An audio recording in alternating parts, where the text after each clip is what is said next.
우리 이번 시간에는 여기 114회 기출문제 한번 보겠습니다. 요거 2024년도 6월 1일 날 봤던 그 시험이 되겠습니다. 자, 1번 문제부터 보죠. 자, 1번 문제는 재무상태표 목적인데 뭐 충격적이죠. 이게 틀린 분은 아마 한 명도 안 계실 거예요, 여기. 종업원 실적, 근무태도 평가. 재무제표랑 아무 상관이 없죠, 이렇게. 그죠? 답은 4번이 된다. 나머지 보겠습니다. 여기 시점이 중요하고요. 경제적 자원은 자산이잖아요. 그죠?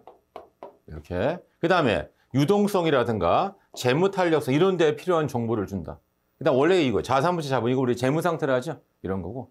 아마 틀린 분은 없어요. 4번. 예, 종업원의 실적을 측정해서 근무 태도를 평가한다. 이건 재무회계랑은 아무 상관이 없다. 재무상태표하고도 무관하다. 1번은 이제 4번이고요. 자, 2번도 좀 쉽죠. 자, 후입선출법에 대한 설명 발의잖아요. 이게 답은 1번인데 실제 물량 흐름과 일치하지 않죠. 왜냐면 대부분 다 선입선출로 판다고요. 나중에 들여온 걸 먼저 파는 사람 없잖아요. 그렇죠? 선입선출. 제가 그래서 회 뜨는 거. 그죠? 그 횟집에 가가지고 싱싱한 거 주세요. 우리가 원하는 거 후입선출법. 좀 전에 들어온 이제 싱싱한 거를 이제 회류해 주세요. 근데 사장님 뭐예요? 선입선출. 이렇게. 약간 죽기 일보 직전인 것부터 빨리빨리 내보내지 않으면 안 된다. 이런 뜻입니다. 여기 보세요. 기말 재고 가장 오래전에 매입한 상품에 구입단가로 해당된다. 이게 무슨 말이냐면 이게 재고 계정이면 100원, 200원, 300원 두 개 팔았어요. 400원, 500원, 400원, 500원 두 개 팔았으면 계속 기말 재고는 옛날 거로 기록된다. 그렇죠? 그래서 재무상태표 측면에 바람직하지 못하다.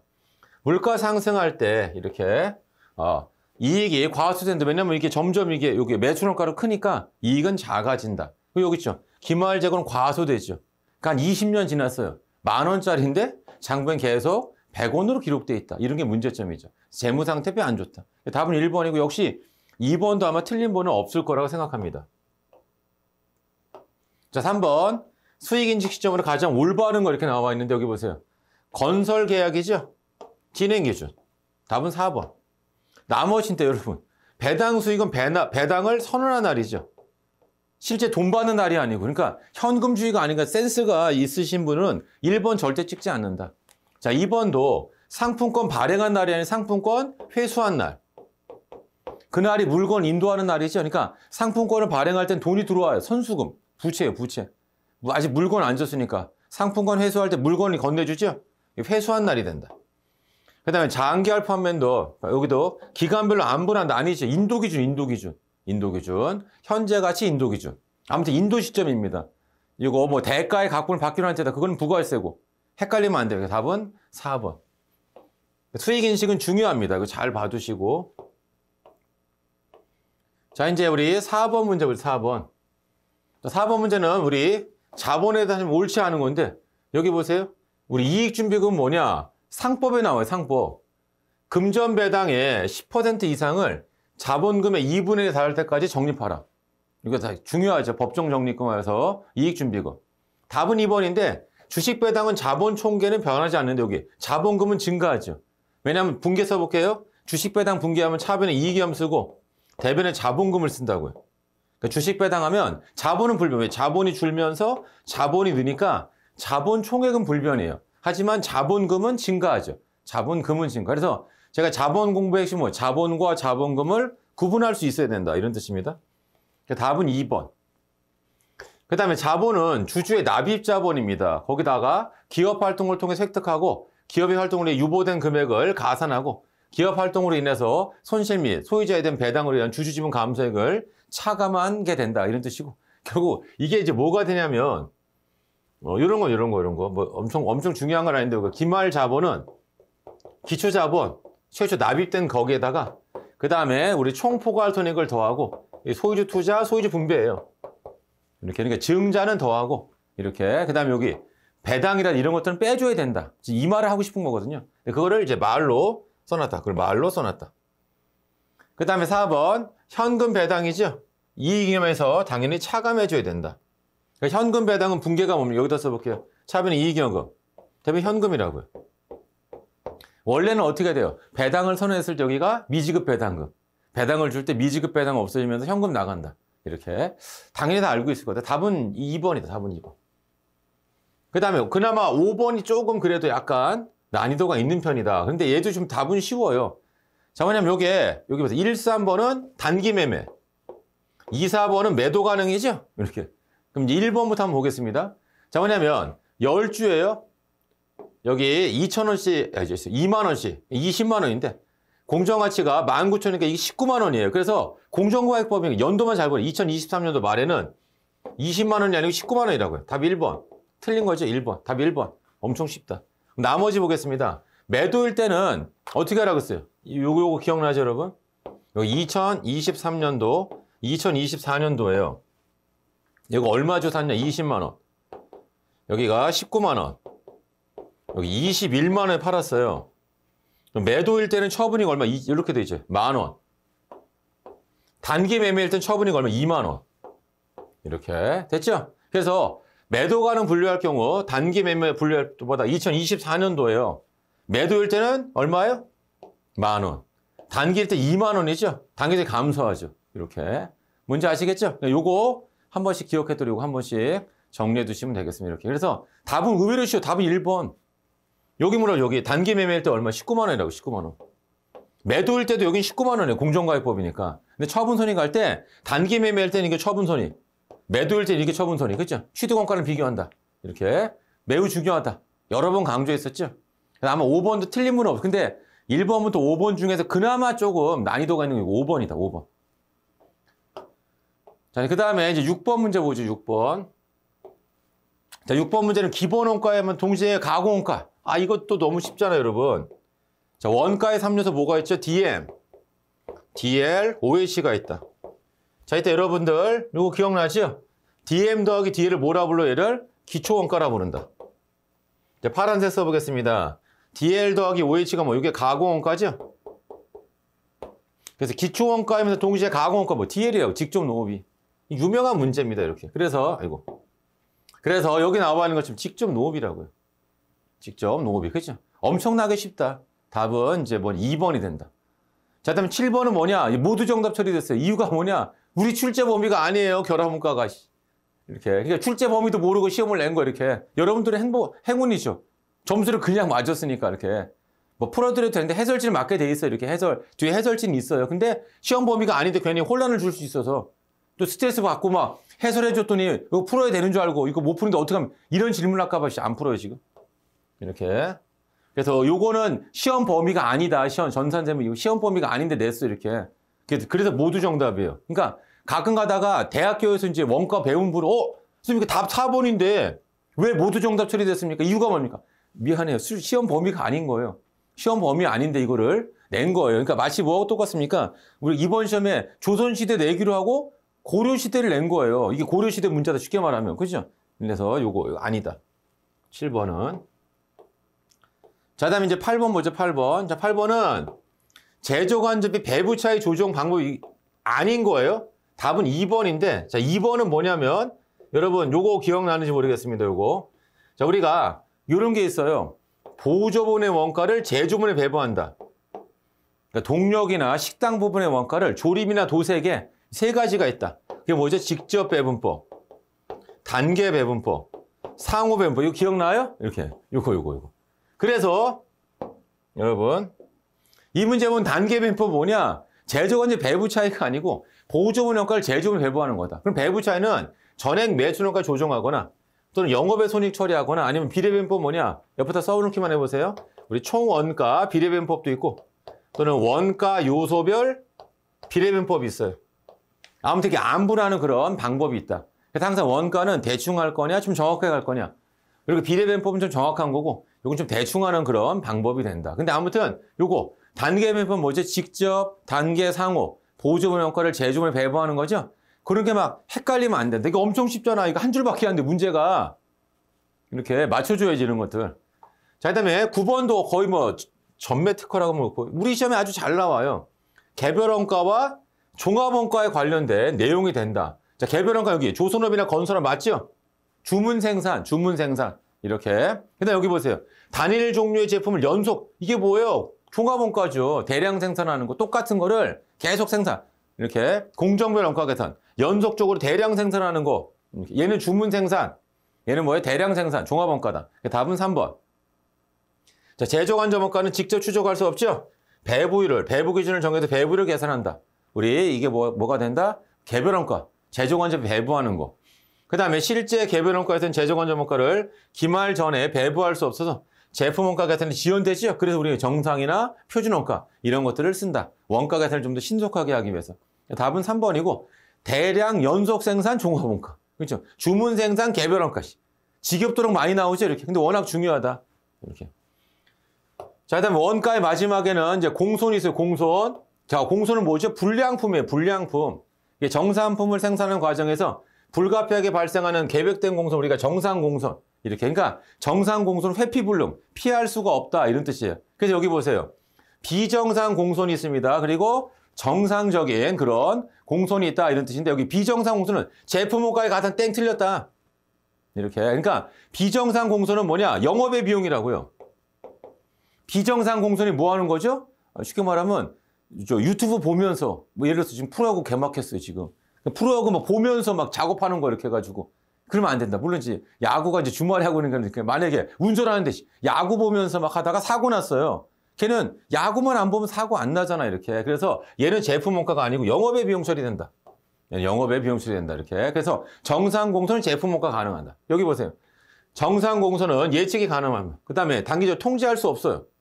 이렇게. 그러니까 그 얘기 뭐냐? 신만이 통제할 수 있는 게 정상 원가예요. 아무리 주의하더라도 통제할 수 없습니다. 그래서 여기 답은 이제 4번은 비정상 공손은 통제 가능해요. TV만 끄면 돼요. 유튜브만 끄면 된단 말이에요. 대신에 제품 원가가 아니라고요. 제품 원가인 정상 공손. 여기 보세요.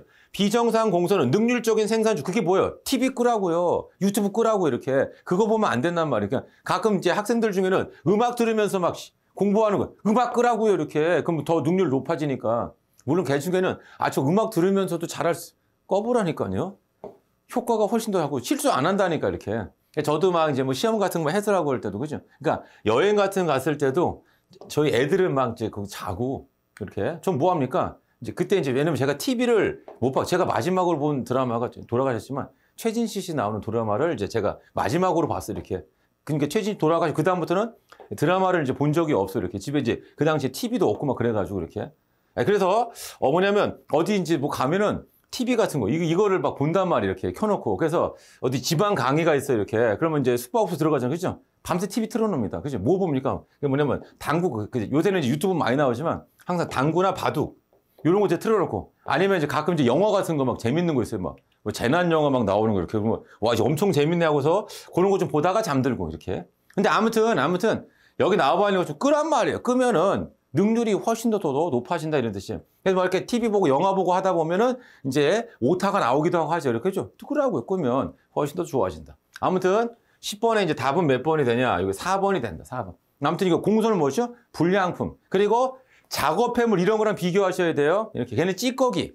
이렇게. 얘는 뭐냐? 불량품. 우리 부산물 제가 했었죠. 야구 방망이인데 나무를 갈아요. 이렇게. 그래서 깎아가지고 만든다. 근데 나무가 이제 방망이가 이제 막 구멍이 나거나 금이가 불량품 공손. 근데 여기 톱밥 같은 게 나와서 톱밥은 뭐예요? 악교 붙여가지고 어떻게 한다고 했어요? 판 같은 거 만들어도 되고 또는 뭐냐? 땔감으로 쓸 수도 있고 그렇죠? 그러니까 얘네들은 부산물 또는 작업폐물. 이 공손품하고 다르다. 공손품은 불량품이다. 비교하셔야 되고. 자, 그다음에 여기 11번 문제는 이제 부가가치세 쉬워요. 여기 보세요. 부가가치세법 특징 가장 기초적인 거 옳지 않은 거예요. 제일 중요한 이게 전단계 세액공제법. 그래서 시험에 맨날 나오는 게 거래공제법 땡 틀렸다. 전단계 세액공제. 그래서 뭐냐? 세금 계산 받은 것만 매입세 공제해준다. 이런 뜻이고 간접세제 직접세 아니고 간접세. 여기 틀렸네. 생산지국이 아니고 소비지국 과세원칙. 영세율 제도. 수출할 때는 부가세를 매기면 안 된다. 이중과세 방지. 기억나죠? 답은 4번. 그다음에 얘는 소비행위 있죠. 소득이 아니에요. 소득세가 아니에요. 소비가 뭐 구매. 물건 구매해요. 뭐 술 마셨어요. 이렇게 기분 좋아졌죠. 10%씩 무조건 세금을 내야 된다. 소비행위에 대한 과세. 그렇죠? 제가 자꾸 주장하는 게 뭐예요? 한 5%만 내자고요. 아니 3%만 내자고요. 이렇게. 그러니까 술값에 10%를 계속 우리가 세금을 내고 있는 거예요. 기분 좋으니까 내라 이런 뜻이. 마치 팁 주듯이 국가한테 팁을 주는 거야. 나 기분 좋으니까 10%씩 팁 주겠습니다. 이렇게 죠 팁을 좀 줄이자. 5%나 3%를 이렇게. 그게 아마 국민들이 더 잘 사는, 좀 평온하게 사는. 뭐 자영업자 다 힘들잖아요. 이렇게. 한시적으로 부가가치세 좀 없었으면 좋겠어요. 개인적으로는 이렇게. 훨씬 더 좀 나은 세상이 되지 않을까. 여기 11번이고. 그다음에 여기 12번입니다. 공통 매입세액 안분 계산을 해야 되는데 생략하는 경우란 말이에요. 그렇죠? 그럼 안분 계산 꼭 해야 되는 게 뭐냐? 먼저 여기 보세요. 해당 과세기간 공통 매입세액이 5만 원 미만이니까 걸려 있는 건 얼마나 50만 원짜리예요. 이렇게 이것 때문에 우리가 과세 면세 막 따져가지고 할 거냐? 골치 아프다. 얘는 전체를 다 매입세 공제해 준다. 그래서 여기 안분 계산 생략이라면 전액 매입세 공제해 준다 이런 뜻입니다. 5만 원 미만 맞습니다. 자, 나가 틀렸는데 앞에까지는 좋아요. 왜냐면 과세기간 공고까지 면세가 5%인가 과세가 95%죠? 절대 다수가 다 과세란 말이에요. 근데 여기 보세요. 금액이 500만 원 미만이 돼야 돼. 500만 원 넘으면 안분하셔야 돼요. 그러니까 5%가 안 돼요. 그래도 안분에 1%밖에 안 돼요. 그래도 이게 만약에 걸리는 세금이 1억일 수 있잖아요. 이렇게. 그렇잖아요. 그렇죠? 그러니까 그런 것들은 해야 된다. 이런 뜻입니다. 그래서 여기 500만 원 이상의 인공 해야 된다. 그러니까 생략하지 않으세요. 나가 들어가면 안 된다. 이런 뜻입니다. 이렇게 해가지고. 자, 그 다음에 다음 뭐예요? 해당 과세는 공통 매입세액이 없어요. 그러면 안분계산 당연히 생략하죠. 이렇게 해가지고. 그래서 여기 가하고 다가 된다. 그러니까 나는 들어가면 안 된다. 나는 들어가면 안 된다. 이렇게 나에서도 여기가 500만 원 미만하면 맞는 문장이지. 그죠? 요거. 그래서 여기 12번에 그래도 조금 난이도가 있고 요거 좀 알아두시면 좋다. 그래서 우리가 겸용사업자예요. 겸용이 뭐예요? 과세, 면세를 같이 하는 거죠. 제가 맨날 신문사, 신문은 면세, 거기다 광고 실치요. 광고는 과세란 말이에요. 이렇게 해가지고. 그러니까 얘가 겸용사업자예요. 그러면 월세도 안분해야 된단 말이에요. 그렇죠? 이렇게. 그러니까 매출액 비율로다가 그러니까 예를 들어가지고 매출액이 반반이에요. 월세 한 300만 원 낸다. 그럼 120만 원, 150만 원만 매입세 공제. 150만 원에 대해서만 매입세 공제된다. 그렇죠? 요거 한 번씩 보시고. 자, 다음에 우리 13번 문제 보죠. 13번 문제. 자, 옳은 게 뭐냐? 이렇게 나와 있어요. 그래서 여기 보세요. 자, 4번부터 틀린 거. 모든 개인 사업자는 예정 신고 안 있죠. 예정 때 고지한다고 이렇게. 그래서 예정 때 신고할 수 있는 건 뭐냐? 실적이 전기의 3분의 1밖에 안 돼요. 3분의 1 미만 된다. 그럴 때는 신고할 수 있죠. 그러니까 모든이 틀렸다. 4번은 틀렸다. 3번도 좀 쉬워요. 신규로 사업을 시작하는 사람의 최초 예정 신고 기간은 그날이 속하는 과세기간 개시 아니라고요. 이렇게. 그러니까 예를 들면 이겁니다. 자, 예를 들어서 내가 5월 1일 날 사업을 개시했어요. 이날 과세기간 언제? 여기잖아요. 여기 1월 1일 아니라고요. 5월 1일이 된다. 이럴 때 개인이라면. 법인이라면 언제요? 4월 1일서부터잖아요. 그죠? 예정 확정할 때. 그죠? 요거 4월 1일 아니다. 5월 1일부터도 5월 1일. 이렇게. 여기 그날이 속하는 과세기간 개시일이 아니다. 사업 개시일부터 한다. 3번도 좀 쉬웠다. 그 다음에 2번이 좀 어려운데 원래 법인은 예정 때 이제 신고를 해야 됩니다. 근데 좀 영세한 법인이 있어요. 그래서 뭐냐? 1억 5천이 안 돼요. 그럴 때는 뭐냐? 고지. 이렇게 할 수 있다. 그렇죠? 개인처럼. 이렇게. 그래서 여기 모든이란 말이 틀렸다. 1억 5천이 넘어야 된다. 1억 5천이 넘어야 된다. 답은 1번. 자, 예정 신고를 한 사업자는 이미 신고한 과세 표준과 납부한 세액 또는 환급받은 세액은 각 과세기간 확정 신고에 대한 과세 표준과 납부세액 환급세 신고할 때 신고하지 않지. 그 얘기 뭐냐면 내가 법인에 1, 2, 3을 예정 신고했어요. 4, 5, 6만 하라고요. 1, 2, 3 하지 말고 1, 2, 3은 원래 1, 2, 3 예정 때 한 거니까 4, 5, 6만 한다. 근데 만약에 개인이에요. 그럼 1, 2, 3은 이제 고지가 되는 거죠. 그러니까 뭐냐? 우리 이제 확정 신고할 때 1, 2, 3, 4, 5, 6을 하는 거예요. 그다음에 예정 때 고지받은 거를 세액으로 빼준다. 이런 뜻입니다. 문제 아시겠죠? 13번 문제. 답은 1번. 이렇게 해서 13번 같은 게 좀 난이도가 좀 약간 높은 편입니다. 자, 이제 14번 보세요. 14번도 과세 방법이 나머지와 다른 하나가 뭐냐? 얘는 뭐냐? 종합과세냐? 분리과세냐? 답은 2번인데 일용 근로자예요. 그러면 5천만 원이나 되는데 그래도 분리과세입니다. 일당이에요. 왜냐하면 이 사람은 이걸 알 수 연말정산을 못 한다고요. 어디 직장이 없는 사람이 일당 받은 사람이니까. 그러니까 연말정산을 하고 싶어도 해줄 회사가 없어요. 그러니까 얘는 무조건 분리과세.